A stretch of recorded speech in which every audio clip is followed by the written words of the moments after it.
중학생 어머님들이 많으시니까 이 고입에 대한 부분들을 갖다 놓고 이제 말씀을 드릴게요. 안 나와요. 얘들은 고입을 발표하지 않았어요. 고입에서 가장 문제가 되는 건 뭐냐면요. 고입도 구체화시켜서 이해하셔야 돼요. 영재고, 과고 하나 이해하셔야 되는 거고요. 그 다음에 자사고, 외고, 국제고로 나누어서 이해하셔야 돼요. 그쵸? 그 다음에 분당 일반고 정도 이해하시면 돼요. 자, 영재고, 과고는 인기가 계속 퇴조를 해요. 그쵸, 어머님들? 퇴조하고 살아나지는 않으니까 뭐든지 이렇게 생각하셔야 돼요. 학교의 위상이라고 하는 거는요, 이렇게 끝이 있어요. 주식이랑 마찬가지로 이렇게 오르고 내리고가 있어요. 요즘은요, 제도의 수혜를 받았다 하더라도 그 학교가 부침이라는 게 분명히 있는 거예요.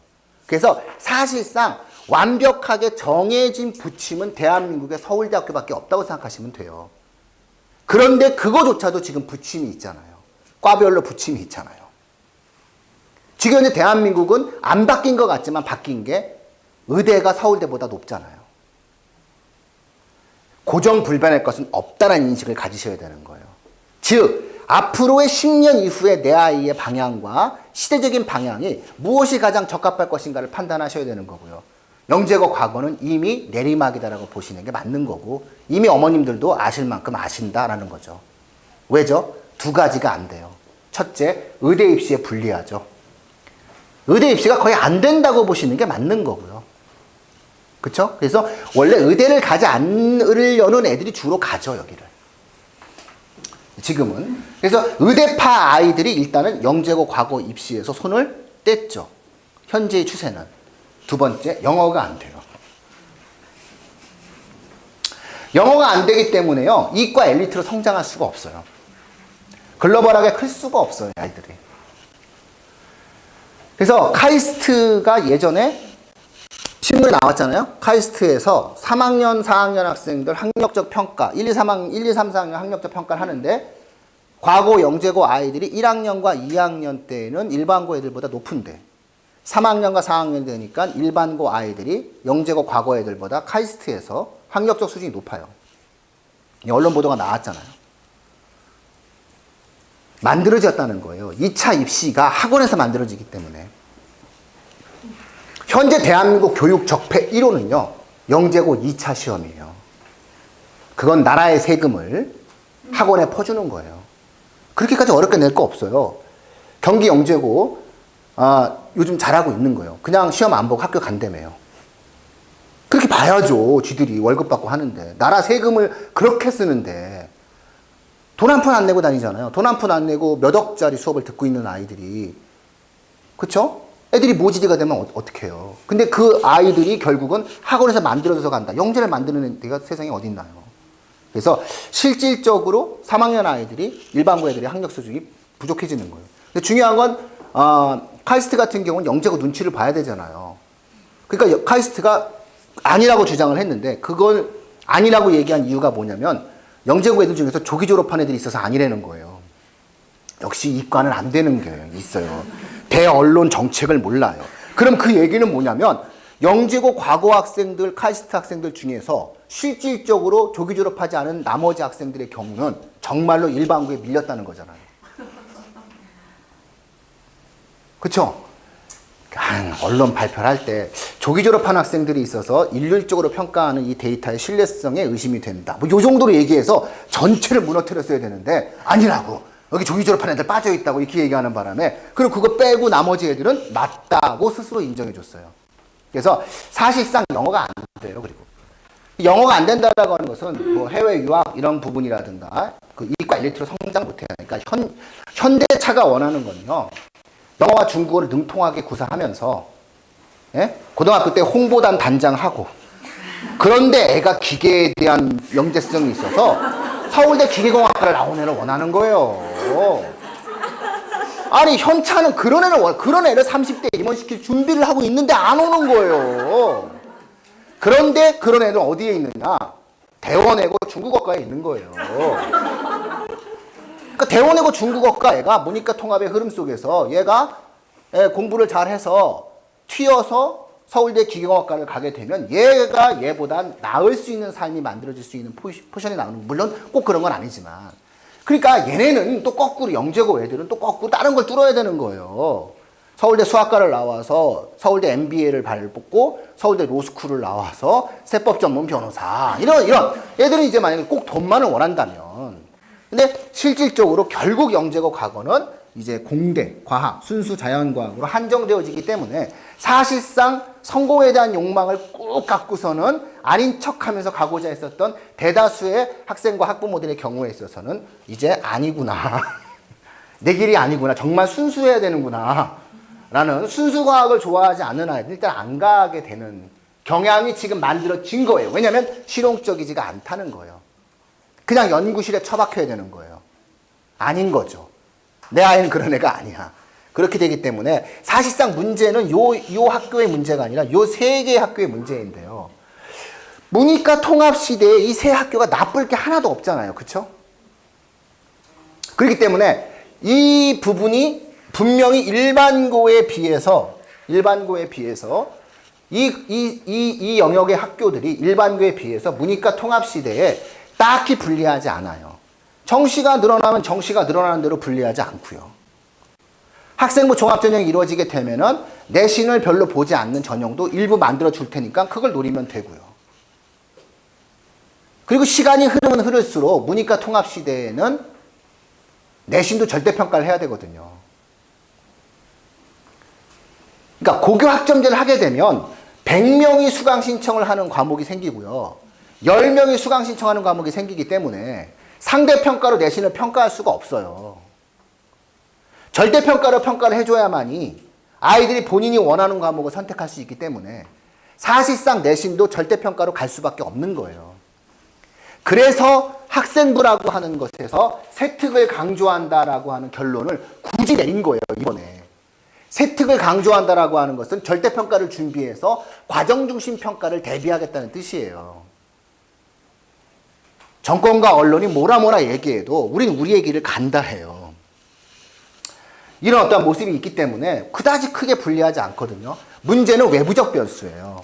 다시 말해서 자사고, 외고, 국제고는 앞으로 좋아질 일만 있는데 이 외부적 변수가 있는 거예요. 즉, 현 정부가 중산층과 서민의 정부를 표방하면서 결국 이 학교를 용납하지 않겠다는 정책적 태도를 보이고 있다는 게 문제가 되는 거예요.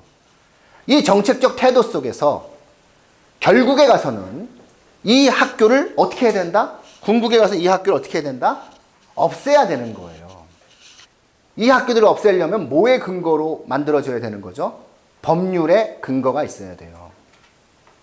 이번에 경기도 같은 경우 비평준화 지역으로 일반고 배정되는 거, 저는 그 제도 정책 실현되기가 매우 어렵지 않냐고 보고 있어요. 그러니까 정책적 수단 자체가 한계에 부딪히게 되는 거예요. 자, 노골적으로 말을 해서 특목고가 왜 좋은가요? 두 가지예요. 첫째는요, 특목고가 좋은 첫 번째 이유는 우수 학생이에요. 다 필요 없는 거예요. 그냥 애들이 좋은 거예요. 세상에요, 엘리트를 모아놓으면 발전하는 게 있어요. 만나고 진행했을 거 아니겠어요? 그거 무시할 수가 없어요. 전 세계 어느 나라가 중고등학교 시절에 엘리트를 모아서 지도하지 않는 나라가 어디 있습니까? 다 있어요. 우리나라만 유독히 문제로 삼아요. 두 번째, 그것이 갖고 있는 엄청난 힘이 있어요. 그쵸? 근데 그럼 두 번째, 그럼 이 학교가 왜 좋을까요? 좋은 선생님? 연대. 아니에요. 연대도 나중이에요. 서로 사이 안 좋아요, 얘네. 제가 보기 인성이 조금 파괴되는 것들이 있어서 맨날 혼내요. 자식들이 이러면서 제가 얘기해요. 너 이렇게 살면 안 된다. 중요한 건 고상한 말로 재정이라고 얘기하고요. 쉬운 말로 돈이라고 얘기하면 금방 이해되실 거예요. 돈의 힘이에요. 이 학교들이 힘을 발휘하는 것은 돈의 힘이에요. 학생 300명인데요, 어머니. 예를 들어 300명인데 1년에 등록금 2천만 원 낸다고 생각해 보세요. 2천만 원쯤 냅니다. 공이 7개죠. 얼마죠? 600억이라고 어느 어머니 얘기하시죠. 그래서 우리가 수학이 힘들어지는 거예요. 60억이에요. 세계 학년이죠? 얼마죠? 180억입니다. 180억을 갖고 투자하는 것도 아니고요. 180억을 1년에 다 쓴다고 생각해 보세요. 못할 강좌, 못할 프로그램이 없는 거예요. 조금 더 나은 선생 불러올 수 있고요. 조금 더 좋은 거 먹일 수 있고요. 조금 더 좋은 시설 잠재울 수 있고요. 빨래해주는 아줌마 쓸 수 있어요. 맞잖아요. 빨래해주는 아줌마 쓸 수 있어요. 돈의 힘이에요. 그러면요, 이렇게 되니까 더 나은 게 당연히 나올 수밖에 없는 거잖아요. 그럼 이거를 없애라. 그쵸? 이런 방법도 있고요. 또 하나의 방법은 뭘까요? 네 돈으로 해라가 또 하나의 방법이 있어요. 너무 착해요. 즉, 현재의 조건에서는 뭐 하다는 것만 확인하시면 됩니까? 유리하다가 확인하시면 되는 겁니다. 즉, 특목고가 이런 입시 제도 하에서는 불리할 수가 없다는 겁니다. 특히 자사고, 외고, 국제고의 인기가 올라갈 수밖에 없다는 겁니다. 왜냐하면 수능 과목 자체가 딱 보시면 아시겠지만 줄어들고 있습니다. 학습적 부담이 감소하고 있기 때문에 궁극의 경우 1년 재수하면 문과이과 바꿀 수 있고요. 그 과정에서 어학을 충분히 습득한 아이가 공대 갈 수 있고 의대 갈 수 있다는 얘기가 나온다는 겁니다. 정시 확대가 뭐 그리 좋은 거라고 도대체가 이해가 되지 않습니다. 공정하지 않습니다. 결국 공정하려면 모든 부모가 자기 자식에 대한 욕망을 버려야 가능합니다. 그러나 자식을 사랑하는 부모의 마음은 어쩔 수가 없는 겁니다. 그거를 깨지 않고서는 안 되는 거기 때문에 기본적으로 입시에 있어서의 어떠한 순서라고 하는 서열이라고 하는 것들 자체는 근본적으로 막을 수는 없을 겁니다. 다만 저쪽이 강력하게 정책적인 판단 속에서 특목고와 자사고에 대한 입장에 대한 강한 프레스를 걸고 있으면 지켜보실 필요가 있는 겁니다.